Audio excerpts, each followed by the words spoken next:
AITA for setting a trap that got my credit-stealing coworker fired in front of the whole department. Throwaway because people from work are on my main.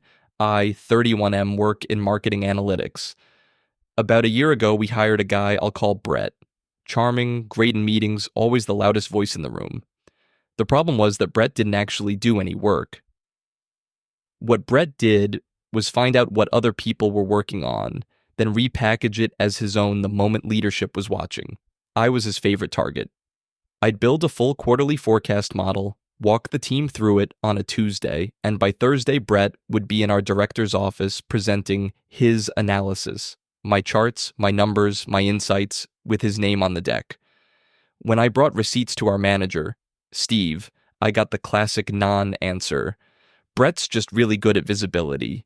You should speak up more. Meanwhile, Brett got the stretch project I'd asked for, then quietly handed the actual work back to me to do while he took the meetings. The part that made it worse. Brett was slick about protecting himself. If a project succeeded, it was his. If anything went sideways, he'd suddenly remember it was a team effort and make sure my name was attached to the failure. He played victim beautifully. Any pushback, and he'd go to HR about feeling targeted. So everyone learned to just let Brett be Brett. I stopped fighting it. I got very calm instead. And I started documenting everything, not in a dramatic way, just clean timestamps. Every model saved to the shared drive with version history. Every analysis emailed to myself and the relevant stakeholders just to keep a record. Every handoff from Brett logged in our project tool with dates. I wasn't building a case yet.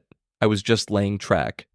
Then leadership announced the big one, a company-wide strategy presentation to the VPs, and our team got a slot. Brett, predictably, volunteered himself to present. He asked me, in writing on our project board, "Thank you, Brett," to pull together the underlying analysis so he could handle the storytelling. In other words, I'd do it, and he'd shine. So I built it. But this time I built two versions. The polished deck Brett would present looked complete. But I deliberately left one thing out of the copy I gave him. I never explained the methodology behind the headline number, and I quietly seeded the model with a specific, unusual assumption that anyone who actually built it would be able to explain in one sentence, and anyone who didn't would faceplant on. I also made sure the real, fully documented, correctly authored version was sitting in the shared drive, with my name and every version stamp on it, and I sent a For Your Records ahead of the VP meeting summary email to Steve and CC'd the director. Time-stamped the day before. Presentation day. Brett is glowing, doing his charming thing, clicking through my slides like he made them. Then a VP leans in and asks the obvious question, "This growth number is aggressive. Walk me through the assumption driving it." Brett had no idea. He couldn't. He tried to wing it, contradicted his own slide, and then, this is the best part, tried to save himself by saying, "Well, that's really more of a team input. I'd have to check with the analysts." The VP, not unkindly, said, "It's your analysis, isn't it?" The room went quiet. The director, who had my time-stamped email and the shared drive history sitting in her inbox from the day before, watched the whole thing happen with a very particular expression.